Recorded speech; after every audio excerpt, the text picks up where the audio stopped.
ও মুমিন, ভালো করে খেয়াল করবেন। ভারতের মধ্যে একটা মূর্খ লোকের গ্রাম ছিল। ওই গ্রামের মধ্যে কোন ব্যক্তি কোরআন তেলাওয়াত করতে জানে না, কোন ব্যক্তি লেখাপড়া জানে না। ওই এলাকার মধ্যে সবাই মূর্খ। হঠাৎ করে একদিন ওই এলাকার মধ্যে একটা মানুষের ইন্তেকাল হয়ে গেছে।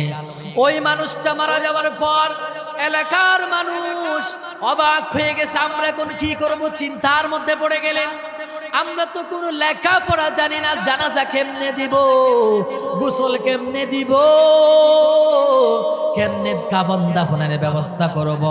ও মুসলমান, শেষ পর্যন্ত তারা সিদ্ধান্ত গ্রহণ করলো, আমরা যেহেতু লেখাপড়া জানি না, কাফন দাফন কিভাবে দেওয়া হবে জানি না, আমরা যেমনটি করে পারি আমাদের লাশটাকে গোসল দিয়া দিই।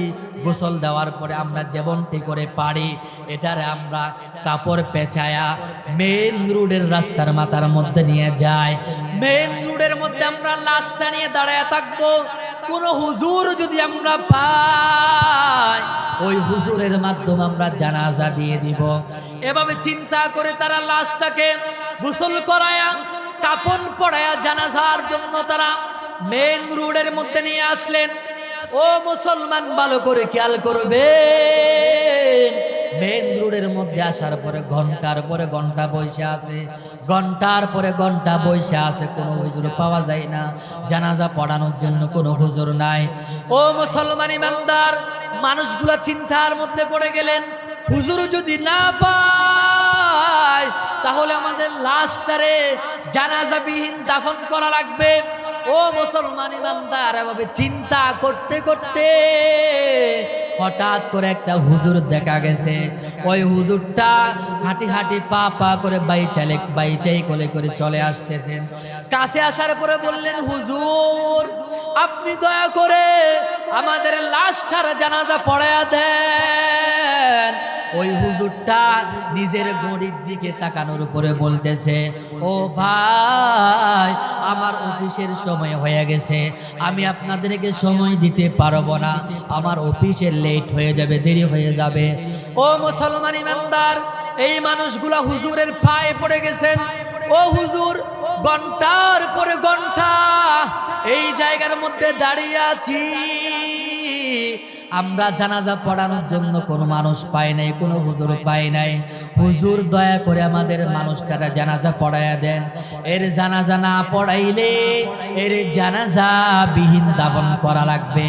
ওই হুজুরটা রাজি হয়ে গেছে, জানাজা পড়াইয়া দিলেন। জানাজা পড়াবার পরে ওই মানুষগুলা বললেন, হুজুর দাফন কিভাবে দে, দাফন দেওয়ার সময় কি দোয়া পড়ে এটাও তো আমরা জানি না। ও হুজুর দয়া করে দাফনটাও আপনি কইরা যান। ওই হুজুরটা দাফনের কাজ শেষ করে দিলেন। দাফন কইরা দিয়া অফিসের মধ্যে চলে গেলেন। অফিসের মধ্যে চলে যাওয়ার পরে হঠাৎ করে তার পকেটে হাত দিলেন। হাত দেওয়ার সাথে সাথে অফিসের ডকুমেন্টসের কিছু কাগজপত্র তার পকেটে ছিল। হাত দেওয়ার সাথে সাথে একটা কাগজও তার পকেটের মধ্যে নাই। ওই হুজুরটা চিন্তার মধ্যে পড়ে গেলেন, আমার কাগজ কোথায় গেছে, আমার কাগজ কোথায় পড়েছে। ও মুসলমান ইমানদার, হুজুরটা রাস্তার মধ্যে খুঁজতেছেন, হেঁটে হেঁটে খুঁজতেছেন। হঠাৎ করে তার মনে পড়ে গেছে, হয়তো আমি ওই মূর্খ লোকের গ্রামের মানুষকে কবরে যখন নামাইছিলাম, উপর হওয়ার সময় হয়তো আমার পকেট থেকে তাদের কবরের মধ্যে আমার কাগজগুলা পড়ে গেছে। এই চিন্তা ভাবনা কইরা ওই হুজুরটা আবার ওই এলাকার মধ্যে চলে আসলেন। আসার পরে বলতেছিল, মানুষ আমার কিছু জরুরি কাগজপত্র এই কবরের মধ্যে পড়ে গেছে, এখন কবরটা আবার খনন করা লাগবে, আমার কাগজটা বের করা লাগবে। এভাবে কবর খনন করলে কোনো শরীয়তের মধ্যে কোনো অসুবিধা হবে না। মানুষ সবাই চলে আসলেন, কবর খনন করলেন। কবর খনন করার পর হঠাৎ করে দেখা গেছে যখন একটা ছিদ্র হয়েছে, ওই কবর থেকে এত সুগন্ধি, এত মেসকাম্বরের সুগন্ধি গোটা এলাকার মধ্যে ছড়ায়া গিয়েছে। এরকম সুগন্ধি এলাকার মানুষ আর কখনো পায় নাই। ও মুসলমান ইমানদার, ভালো করে খেয়াল করবেন, কোরআনে কারীমের 25 নম্বর সূরা সূরাতুল ফুরকানের 30 নম্বর আয়াতে রব্বুল আলামিন ঘোষণা করে জানিয়ে দিয়েছেন, وقال الرسول يا رب إن قوم اتخذوا هذا القرآن مهجورا। الله أكبر বলেন। ও মুসলমান ইমানদার, আল্লাহ রাব্বুল আলামিন কোরআনে কারীমে জানায় দিয়েছেন, যারা কোরআনকে ভালোবাসবে না, যারা কোরআনকে মহব্বত করবে না, যারা কোরআনকে পরিত্যক্ত মনে করবে, কোরআনের সাথে ভালো সম্পর্ক যারা রাখবে না, আল্লাহর নবী কিয়ামতের ময়দানে ওই সমস্ত উম্মতদের ব্যাপারে বিচার দিবেন। আল্লাহ তাআলার কাছে বলবেন, আল্লাহ, এই সমস্ত উম্মতরা এরা আমার উম্মত, এদের উপরে কোরআন অবতরণ করা হয়েছে। আপনি যে কোরআন আমার উপরে অবতরণ করেছেন, এই কোরআনকে তারা মুহাব্বত করে নাই, ভালোবাসে নাই। এরা দুনিয়ার মধ্যে থাকতে যেরকম ভাবে কোরআনকে ভালোবাসে নাই, কোরআনকে মুহাব্বত করে নাই, আমি আজকে কিয়ামতের ময়দানে জানায় দিলাম, দুনিয়ার মধ্যে যারা কোরআনের সাথে সম্পর্ক ছেড়ে দিয়েছে, আজকে কিয়ামতের ময়দানে আমিও তাদের সাথে সম্পর্ক ছিন্ন করে দিলাম। আজকে তাদের সাথে আমার কোনো সম্পর্ক নাই। নাউজুবিল্লাহ বলেন। ও মুসলমান ইমানদার, যেই নবীর সুপারিশ ছাড়া আল্লাহ রাব্বুল আলামিন বিচার পর্যন্ত শুরু করবেন না,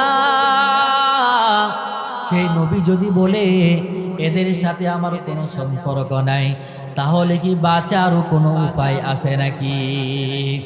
ও মুসলমান ইমানদার, শুধু আল্লাহর নবী সম্পর্ক ছেড়ে দিবেন তা না, কোরআন যিনি নাজিল করেছেন তিনি কে? জোরে আওয়াজ দিয়ে বলেন, কে? আল্লাহ রাব্বুল আলামিন পর্যন্ত সম্পর্ক ছেড়ে দিবেন।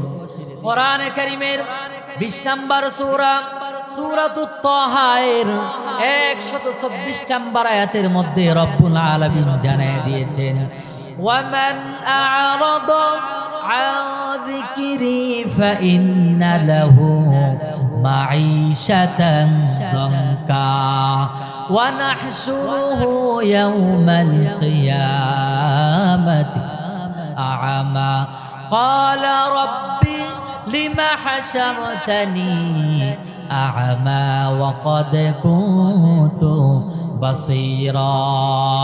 আল্লাহ রাব্বুল আলামিন বলছেন, হে বান্দারা, এই দুনিয়ার মধ্যে যারা কোরআনের সাথে ভালোবাসার সম্পর্ক রাখবে না, যারা কোরআনকে মুহাব্বত করবে না, কোরআন অনুযায়ী নিজের জীবন পরিচালনা করবে না, আল্লাহ রাব্বুল আলামিন তাদেরকে মাঈশাতান দনকা দিবেন। কি দিবেন?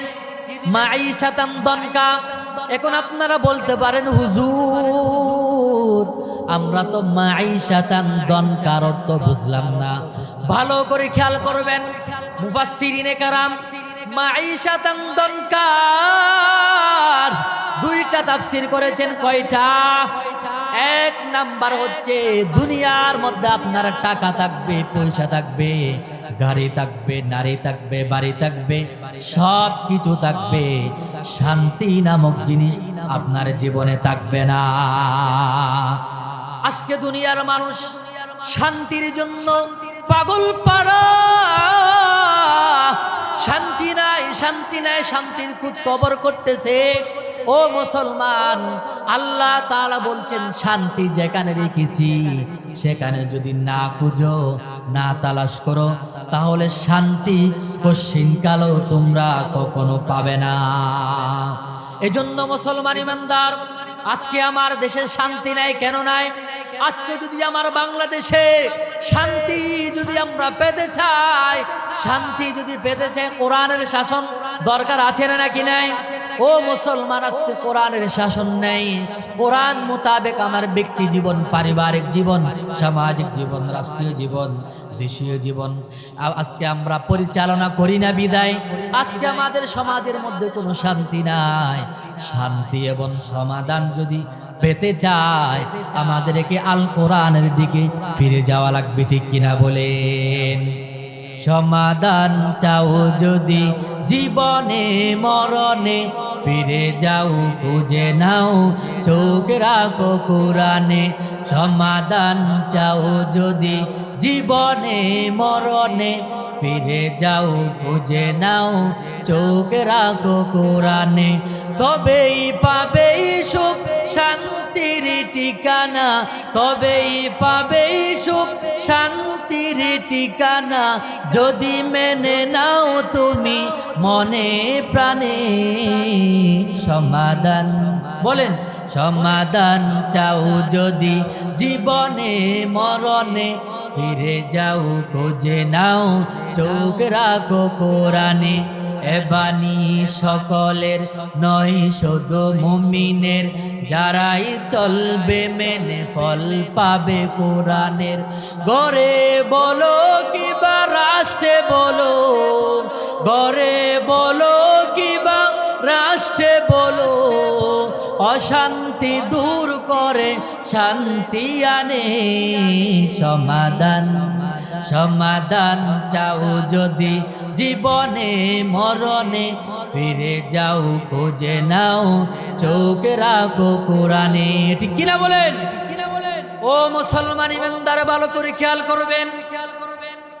শান্তি এবং সমাধান যদি আমরা পেতে চাই তাহলে আল কোরআনের দিকে আমাদেরকে ফিরে যাওয়ার দরকার আছে না নাকি নাই? ও মুসলমান ইমানদার, আজকে আমাদের বাড়িতে শান্তি নাই, শান্তির জন্য পাগল পাড়া, এরপরও শান্তি নাই। আমি আপনাদেরকে একটা হাদিস শোনাই, ভালো করে খেয়াল করবেন। আল্লাহর নবী একজন সাহাবী, আল্লাহর নবীকে এসে বললেন, ইয়া রাসূলুল্লাহ, গত রাত্রে আমি এশারের পরে খাওয়া দাওয়া শেষ কইরা আমার সন্তানকে খাটের উপরে শোয়া দিয়া আমার গুড়াটাকে ফিলারের মধ্যে বাইলে রাইখা আমি কোরআন তেলাওয়াত করতে বসে গেলাম। ইয়া রাসূলুল্লাহ, আমি যখন কোরআন তেলাওয়াত করতেছিলাম এমন সময়ের মধ্যে যখন আবেগের কারণে যখন আমার কোরআন তেলাওয়াত আওয়াজটা যখন ভলিউমটা যখন একটু বড় হয়েছে, এমত অবস্থায় হঠাৎ করে আমি লক্ষ্য করলাম আমার ঘোড়াটা প্রচন্ড বেগে লাফালাফি করা শুরু করে দিয়েছে।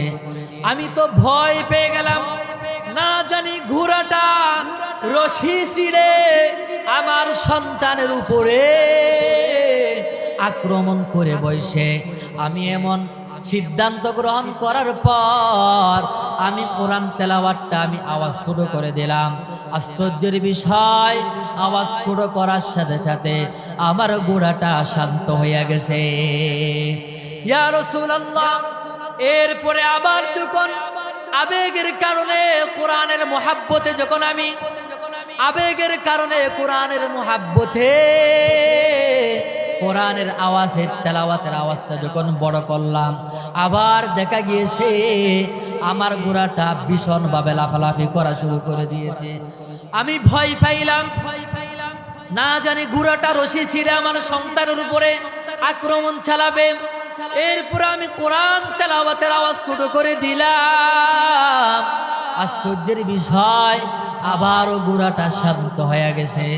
ইয়া রাসূলুল্লাহ, গত রাত্রে আমার সাথে এরকম কেন হয়েছে? ইয়া রাসূলুল্লাহ, আওয়াজ বাড়াইলে ঘোড়াটা লাফালাফি করে, আওয়াজ ছোট করলে ঘোড়াটা শান্ত হয়ে যায় কেন ইয়া রাসূলুল্লাহ? আল্লাহর নবী বললেন, ও সাহাবী, ভালো করে শুনো। আল্লাহ তাআলার নূরের তৈরি রহমতের ফেরেশতারা হযরতে জিবরাইল ব্যতীত আর কেউ কোরআন তেলাওয়াত করতে জানে না। এই জন্য দুনিয়ার মধ্যে যখন কোনো বান্দা যখন আল্লাহর কোরআনের তেলাওয়াত শুরু করে দেয়, তখন আল্লাহর নূরের তৈরি রহমতের ফেরেশতারা আকাশ থেকে অবতরণ করে কোরআন তেলাওয়াতকারীর চতুর্পাশে বসে যায়। সুবহানাল্লাহ। ও মুসলমান ইমানদার, আল্লাহর নবী বললেন, ও সাহাবী, তুমি যখন আবেগের কারণে বড় বড় আওয়াজে যখন তুমি কোরআন তেলাওয়াত করতেছিলা, তোমার কোরআন তেলাওয়াত ফেরেশতারা শোনার পরে তোমার কোরআন তেলাওয়াত শোনার জন্য তোমার চতুর্পাশে বসে যাচ্ছে ঘোড়া, তোমার চতুর্পাশে ফেরেশতারা এসে জমা হয়ে গেছে। ফেরেশতাদেরকে জায়গা করে দেওয়ার জন্য তোমার ঘোড়াটা লাফালাফি করছিল। সুবহানাল্লাহ। ও সাহাবী, তুমি যখন কোরআন তেলাওয়াতের আওয়াজ যখন ছোট করে দাও, তখন ফেরেশতারা আর তোমার কোরআন তেলাওয়াতের আওয়াজটা আর পায় না। শুনতে না পাওয়ার কারণে ফেরেশতারা আকাশের মধ্যে চলে যায়। এজন্য তোমার ঘোড়াটা শান্ত হয়ে যায়। আল্লাহর নবী বললেন, ও সাহাবী, আজকে যদি তুমি ফজর পর্যন্ত যদি আল্লাহর কোরআন তেলাওয়াত করতে থাকতা, তাহলে আজকে মদিনাবাসীর সচক্ষে তারা নিজেদের চোখে ফেরেশতা দেখতে পেত। সুবহানাল্লাহ। ও মুসলমান ইমানদার, এই হাদিস থেকে কি প্রমাণ হয়? আমরা যদি আমাদের বাড়িতে আল্লাহর নূরের তৈরি রহমতের ফেরেশতা যদি আমরা আমাদের বাড়িতে আমদানি করতে চাই, তাহলে গরু জবে করে মহিষ জবে করে খাবার আয়োজন করলে হবে না, অবশ্যই কোরআন তেলাওয়াত করা লাগবে। কোরআন তেলাওয়াতের কোনো বিকল্প নেই, ঠিক কিনা বলেন? ও মুসলমান ইমানদার, ভালো করে খেয়াল করবেন। এজন্য আপনি যখন আপনার বাড়িতে কোরআন তেলাওয়াত করবেন, রহমতের ফেরেশতা আসবে। রহমতের ফেরেশতা আসার কারণে আপনার বাড়িটা শান্তিতে ভরে যাবে। আর আপনি যখন কোরআন তেলাওয়াত করবেন না, গান বাদ্য বাজনা যখন আপনি বাড়ির মধ্যে শুনবেন, আপনার বাড়িতে যখন চালু রাখবেন, তখন আকাশ থেকে, ও মুসলমান, শয়তানরা এসে আপনার বাড়িতে ভিড় করবে। শয়তানের গ্যাদারিং যখন বেড়ে যাবে, তখন আপনার ঘর অশান্তিতে ভরে যাবে, ঠিক কিনা বলেন? এই জন্য মুসলমান, কোরআন তেলাওয়াত করার দরকার আছে না নাকি নাই? ও মুমিন, ভালো করে খেয়াল করবেন। ভারতের মধ্যে একটা মূর্খ লোকের গ্রাম ছিল। ওই গ্রামের মধ্যে কোন ব্যক্তি কোরআন তেলাওয়াত করতে জানে না, কোন ব্যক্তি লেখাপড়া জানে না। ওই এলাকার মধ্যে সবাই মূর্খ। হঠাৎ করে একদিন ওই এলাকার মধ্যে একটা মানুষের ইন্তেকাল হয়ে গেছে। ওই মানুষটা মারা যাওয়ার পর এলাকার মানুষ অবাক হয়ে গেছে। আমরা এখন কি করব, চিন্তার মধ্যে পড়ে গেলেন। আমরা তো কোনো লেখাপড়া জানি না, জানাজা কেমনে দিব, গোসল কেমনে দিব, কেমনে কাফন দাফনের ব্যবস্থা করব। ও মুসলমান, শেষ পর্যন্ত তারা সিদ্ধান্ত গ্রহণ করলো, আমরা যেহেতু লেখাপড়া জানি না, কাফন দাফন কিভাবে দেওয়া হবে জানি না, আমরা যেমনটি করে পারি আমাদের লাশটাকে গোসল দিয়া দিই। গোসল দেওয়ার পরে আমরা যেমনটি করে পারি এটারে আমরা কাপড় পেঁচায়া মেইন রোডের রাস্তার মাথার মধ্যে নিয়ে যাই। মেইন রোডের মধ্যে আমরা লাশটা নিয়ে দাঁড়ায় থাকবো। কোন হুজুর যদি আমরা পাই, ওই হুজুরের মাধ্যমে আমরা জানাজা দিয়ে দিব। এভাবে চিন্তা করে তারা লাশটাকে গোসল করায়া কাফন পরায়া জানাজার জন্য তারা মেইন রোডের মধ্যে নিয়ে আসলেন। ও মুসলমান, ভালো করে খেয়াল করবেন। মেইন রোডের মধ্যে আসার পরে ঘন্টার পরে ঘন্টা বসে আছে, ঘন্টার পরে ঘন্টা বসে আছে, কোনো হুজুর পাওয়া যায় না। জানাজা পড়ানোর জন্য কোনো হুজুর নাই। ও মুসলমান ইমানদার, মানুষগুলা চিন্তার মধ্যে পড়ে গেলেন। হুজুর যদি না পায়, তাহলে আমাদের লাশটারে জানাজাবিহীন দাফন করা লাগবে। ও মুসলমান ইমানদার, এভাবে চিন্তা করতে করতে হঠাৎ করে একটা হুজুর দেখা গেছে। ওই হুজুরটা হাঁটি হাঁটি পা পা করে বাইচাই কোলে করে চলে আসতেছেন। কাছে আসার পরে বললেন, হুজুর আপনি দয়া করে আমাদের লাশটার জানাজা পড়ায়া দেন। ওই হুজুরটা নিজের গড়ির দিকে তাকানোর উপরে বলতেছে, ও ভাই, আমার অফিসের সময় হয়ে গেছে, আমি আপনাদেরকে সময় দিতে পারবো না, আমার অফিসের লেট হয়ে যাবে, দেরি হয়ে যাবে। ও মুসলমান ইমানদার, এই মানুষগুলা হুজুরের পায়ে পড়ে গেছেন। ও হুজুর, ঘন্টার পরে ঘন্টা এই জায়গার মধ্যে দাঁড়িয়ে আছি, আমরা জানাজা পড়ানোর জন্য কোনো মানুষ পাই নাই, কোনো হুজুর পাই নাই। হুজুর দয়া করে আমাদের মানুষটারা জানাজা পড়াইয়া দেন। এর জানাজা না পড়াইলে এর জানাজা বিহীন দাফন করা লাগবে। ওই হুজুরটা রাজি হয়ে গেছে, জানাজা পড়াইয়া দিলেন। জানাজা পড়াবার পরে ওই মানুষগুলা বললেন, হুজুর দাফন কিভাবে দে, দাফন দেওয়ার সময় কি দোয়া পড়ে এটাও তো আমরা জানি না। ও হুজুর দয়া করে দাফনটাও আপনি কইরা যান। ওই হুজুরটা দাফনের কাজ শেষ করে দিলেন। দাফন কইরা দিয়া অফিসের মধ্যে চলে গেলেন। অফিসের মধ্যে চলে যাওয়ার পরে হঠাৎ করে তার পকেটে হাত দিলেন। হাত দেওয়ার সাথে সাথে অফিসের ডকুমেন্টসের কিছু কাগজপত্র তার পকেটে ছিল। হাত দেওয়ার সাথে সাথে একটা কাগজও তার পকেটের মধ্যে নাই। ওই হুজুরটা চিন্তার মধ্যে পড়ে গেলেন, আমার কাগজ কোথায় গেছে, আমার কাগজ কোথায় পড়েছে। ও মুসলমান ইমানদার, হুজুরটা রাস্তার মধ্যে খুঁজতেছেন, হেঁটে হেঁটে খুঁজতেছেন। হঠাৎ করে তার মনে পড়ে গেছে, হয়তো আমি ওই মূর্খ লোকের মূর্খ গ্রামের মানুষকে কবরে যখন নামাইছিলাম, উপর হওয়ার সময় হয়তো আমার পকেট থেকে তাদের কবরের মধ্যে আমার কাগজগুলা পড়ে গেছে। এই চিন্তা ভাবনা কইরা ওই হুজুরটা আবার ওই এলাকার মধ্যে চলে আসলেন। আসার পরে বলতেছিল, মানুষ, আমার কিছু জরুরি কাগজপত্র এই কবরের মধ্যে পড়ে গেছে, এখন কবরটা আবার খনন করা লাগবে, আমার কাগজটা বের করা লাগবে। এভাবে কবর খনন করলে কোনো শরীয়তের মধ্যে কোনো অসুবিধা হবে না। মানুষ সবাই চলে আসলেন, কবর খনন করলেন। কবর খনন করার পর হঠাৎ করে দেখা গেছে যখন একটা ছিদ্র হয়েছে, ওই কবর থেকে এত সুগন্ধি, এত মেশকাম্বরের সুগন্ধি গোটা এলাকার মধ্যে ছড়ায়া গিয়েছে। এরকম সুগন্ধি এলাকার মানুষ আর কখনো পায় নাই। ও মুসলমান ইমানদার, কবরের তক্তাগুলা সরানোর পরে দেখা গেছে আধা ঘন্টা 1 ঘন্টা পূর্বে যে কবর ছাড়া দিয়েছে, সেই কবরের মধ্যে অল্প সময়ের ব্যবধানে আল্লাহ তাআলা কবরের মধ্যে ফুলে ফলে কবরটাকে আল্লাহ ভরে দিয়েছেন। সুবহানাল্লাহ। ও মুসলমান ইমানদার, দেখা গেছে কিছু ফুলের উপরে ওই কাগজগুলা রাখা আছে। হুজুর ওই কাগজগুলা ফুলের উপর থেকে নেওয়ার পর কবরটাকে আবার আগের মতো কইরা দিলেন। এখন হুজুর চিন্তা করলেন, এই মানুষটা এমন কি আমল করে, এমন কি কাজ করে, যে আমলের কারণে এই মানুষটারে কবর দিতে দেরি হয়েছে, এই মানুষটার কবরটা জান্নাতের টুকরায় পরিণত হতে দেরি হয় নাই, এমন কি আমল করে। এলাকার মানুষদেরকে বললেন, ও এলাকার মানুষ, এই কবরস্থ মানুষের আত্মীয় স্বজন কি একারে কেউ আছে নাকি? এলাকার মানুষ বলল, না না, তার আত্মীয় স্বজন এখানে কেউ নাই। ওই জায়গার মধ্যে, অমুক জায়গার মধ্যে তার একটা মেয়ে আছে।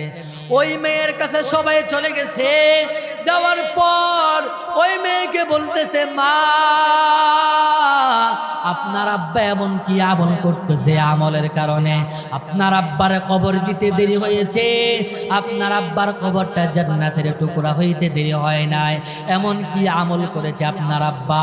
ওই কথা বলার পর ও মুসলমান ইমানদার, ওই মেয়েটা কেঁদে দিছে, ওই মেয়েটা কান্নাকাটি করতেছে। ওই মেয়েটা কান্নাকাটি করতে করে করে বলতেছে, ও হুজুর, আপনি তো জানেন আমাদের গ্রামের মধ্যে সবাই মূর্খ মূর্খ সুরূখ মানুষ, আমরা কেউ কোনো পড়ালেখা জানি না, আমার আব্বা তেমন কোনো আমল করতেন না, আমার আব্বা মাঠে ঘাটে সারাদিন কাজ করতেন, কিন্তু সন্ধ্যাবেলা আমার আব্বা যখন বাড়িতে চলে আসতেন, বাড়িতে আসার পরে সুন্দর করে উযু কইরা আমাদের বাড়ির তক্তার উপরে একটা মুঠা বই রাখা আছে, ওই বইটা সুন্দর করে আমার আব্বা কইলা, আমার আব্বা ওই বইটার প্রতিটা লাইনে লাইনে হাত চলায়া চলায়া আঙ্গুল চালায়া চালায়া বলতো, ये मेरा मौला का कलाम है, ये मेरे मौला का फरमान है, मेरे मौला ने सच कहा है। এই কথা বইলা বইলা আমার আব্বা চোখের পানি ছাড়তেন। ও মুসলমান ইমানদার, ভালো করে খেয়াল করবেন, ওই হুজুর সহ এলাকার মানুষ সবাই বাড়িতে প্রবেশ করলেন, তক্তার উপরে কি মোটা বই, এটা কিসের বই, কি গ্রন্থ দেখার জন্য যখন ঢুকলেন, তখন দেখা গিয়েছে ওই মোটা বইটা দুনিয়ার কোনো কালাম না, দুনিয়ার কোনো বই না, এটা আমার আল্লাহর নাযিল করা কুরআন কালামুল্লাহ। সুবহানাল্লাহ। ও মুসলমান ইমানদার, ওই মানুষটা কোরআন তেলাওয়াত করতে জানতো না, কিন্তু আল্লাহর কোরআনের মুহাব্বত তার অন্তরের মধ্যে ছিল, এজন্য কোরআন পড়তে না জানলো, কোরআনের প্রতিটা লাইনে লাইনে হাত চালায়া চালায়া বলতো, ये मेरे मौला का फरमान है।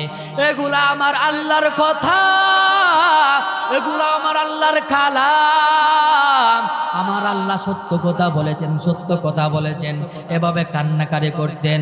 ও মুসলমান ইমানদার, এই আমলের কারণে ওই মানুষটা মারা যেতে দেরি হয়েছে, আমার আল্লাহ ওই মানুষটার কবরটা জান্নাতের টুকরায় পরিণত করতে দেরি করে নাই। সুবহানাল্লাহ। ও মুসলমান ইমানদার, আপনাদেরকে বলছিলাম মাঈশাতান দনকার কথা। আমরা যদি কোরআনকে ভালো না বাসি, কোরআনকে যদি মুহাব্বত না করি, তাহলে এই কোরআন কিয়ামতের ময়দানে আমাদের বিরুদ্ধে সাক্ষী দিবে। আমাদের জীবনে কোনো শান্তি পাবো না। টাকা থাকবে, পয়সা থাকবে, গাড়ি থাকবে, বাড়ি থাকবে, নারী থাকবে, সব কিছু থাকবে, শান্তি নামক জিনিস আমাদের জীবনে থাকবে না। ও মুসলমান ইমানদার, ভালো করে খেয়াল করেন, 2 নাম্বার হচ্ছে যারা কোরআনকে মুহাব্বত করো, মারা 2 নম্বর আযাব। ও মুসলমান ইমানদার, 2 নম্বর আযাব হচ্ছে তারা যখন মারা যাবে, কবরের মধ্যে যখন চলে যাবে, কবরের মধ্যে যাওয়ার সাথে সাথে কবরের এক পাশের মাটি আরেক পাশের মাটি এভাবে তারা চাপ দিবে, এক পাশের হাড্ডি আরেক পাশে এভাবে ঢুকে যাবে। নাউজুবিল্লাহ। 3 নাম্বার হচ্ছে মুসলমান, ওয়ানাহশুরুহু ইয়াউমাল কিয়ামাতি আ'মা। আল্লাহ তাআলা বলছেন, যারা কোরআনকে মুহাব্বত করবে না, যারা কোরআনকে ভালোবাসবে না, আল্লাহ রাব্বুল আলামিন কিয়ামতের ময়দানে তাদেরকে, আল্লাহ তাআলা কিয়ামতের ময়দানে তাদেরকে অন্ধ বানায়া উত্তোলন করবেন। আল্লাহ তাআলা তাদেরকে অন্ধ বানায়া কিয়ামতের ময়দানে উত্তোলন করবেন। ও মুসলমান, তারা বলবেন, ক্বালা রাব্বি লিমা হাশারতানি আ'মা ওয়া ক্বাদ কুনতু বাসীরা। ও আল্লাহ, দুনিয়ার মধ্যে তো আমরা অন্ধ ছিলাম না, দুনিয়ার মধ্যে তো আমরা চোখে দেখতে পেতাম, আমরা তো দুনিয়ার মধ্যে অন্ধ ছিলাম না, আজকে কিয়ামতের ময়দানে কেন অন্ধ হয়ে গিয়েছি? কারণটা কি? আল্লাহ তাআলা বলবেন, ও আল্লাহ,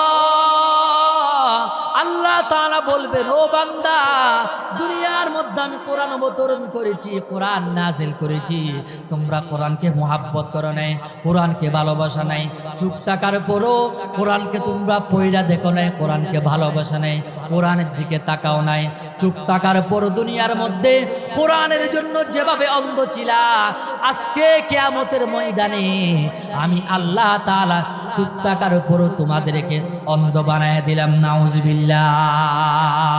ও মুসলমান ইমানদার, আল্লাহ তাআলা বলবেন ক্বালা কাযালিকা আতাতকা আয়াতুনা ফানাসিতাহা ওয়া কাযালিকাল ইয়াউমা তুনসা। দুনিয়ার মধ্যে যেরকম কোরআনকে ভুলে গেছো, আমি আল্লাহ তাআলা কিয়ামতের ময়দানে তোমাদেরকে ভুলে গেলাম, অন্ধ বানায়া দিলাম। ও মুসলমান ইমানদার, এই জন্য কোরআনের ভালোবাসা, কোরআনের সাথে মুহাব্বত রাখার দরকার আছে না নাকি নাই? ও মুমিন, আল্লাহর নবী হাদিসের মধ্যে বলেছেন আল কুরআনু শাফিউন মুশাফফাউন ওয়া মাহিল্লুন মুসাদ্দাকুন। কোরআন এমন একটা গ্রন্থ, কোরআন এমন একটা কিতাব, এই কোরআনের মুহাব্বত থাকলে কোরআন আপনার জন্য সুপারিশ কইরা দরকার পড়লে আল্লাহর সাথে কিয়ামতের ময়দানে ঝগড়া করে হলো আল্লাহর জান্নাতে আপনারে পৌঁছায় দিবে। সুবহানাল্লাহ। আর যদি ওয়ামান জাআলাহু আমামাহু কাদাহু ইলাল জান্নাহ ওয়ামান জাআলাহু খালফা যহরিহি সাকাতুহু ইলান নার। আপনি যদি কোরআনকে যদি মুহাব্বত না করেন, ভালো না বাসেন, তাহলে মুসলমান ইমানদার এই কোরআন টেনে হিচড়ে আপনাকে জাহান্নামের মধ্যে নিয়ে যাবে। নাউজুবিল্লাহ বলেন। ও মুসলমান, ইন্নাল্লাহা ইয়ারফাউ বিহা আকওয়ামান ওয়া ইয়াদউ বিহি আখরিন। আল্লাহর নবী হাদিসের মধ্যে বলেছেন আল্লাহ তাআলা এই কোরআনের মাধ্যমে কিছু মানুষকে সম্মানিত করেন, আর এই কোরআনের মাধ্যমে আল্লাহ তাআলা কিছু মানুষকে বেইজ্জতি করেন। যারা কোরআনকে সম্মান করবে আল্লাহ তাআলা কোরআনের মাধ্যমে তাদেরকে সম্মানিত করেন, আর যারা কোরআনকে সম্মান করবে না আল্লাহ তাআলা তাদেরকে কোরআনের মাধ্যমে বেইজ্জতি করেন। নাউজুবিল্লাহ। ও মুসলমান ইমানদার, ও জামানা মে মুআজ্জজ থে हामिले कुरा होकर और हम जलील खार हुए তারেকে কোরা হোকর। আগের জমানার মানুষ সম্মানিত ছিল, আগের জমানার মানুষ খুব শান্তিতে বসবাস করত, কারণ তাদের সাথে আল কোরআনের মুহাব্বত ছিল। আর এই জমানার মানুষের সাথে কোরআনের মুহাব্বত নাই, এই জন্য আল্লাহ তাআলা আমাদেরকে পদে পদে আল্লাহ তাআলা লাঞ্ছিত করেন। আল্লাহর নবী হাদিসের মধ্যে বলেছেন ইউকালু লিসাহিবিল কুরআন ইকরা ওয়ারতাকি ওয়ারাত্তিল কামা কুনতা তুরাত্তিলু ফিদ দুনিয়া ফাইন্না মানজিলাকা ইনদা আখিরি আয়াতিন তাকরাউহা।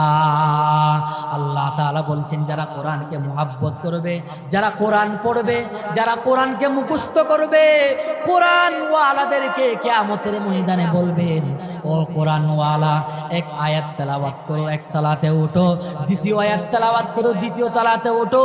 এভাবে মুসলমান ইমানদার কোরআনের যত আয়াত আপনার মুখস্থ থাকবে, আপনার মুখস্থ থাকবে, তত তলাতে উঠায়া আল্লাহ তাআলা আপনাকে সম্মানিত করবেন।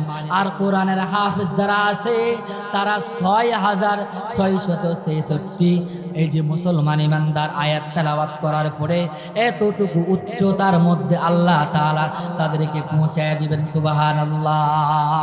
এজন্য কোরআনের সাথে আমাদের প্রত্যেকের মুহাব্বত করা লাগবে, কোরআনের সাথে সম্পর্ক রাখা লাগবে।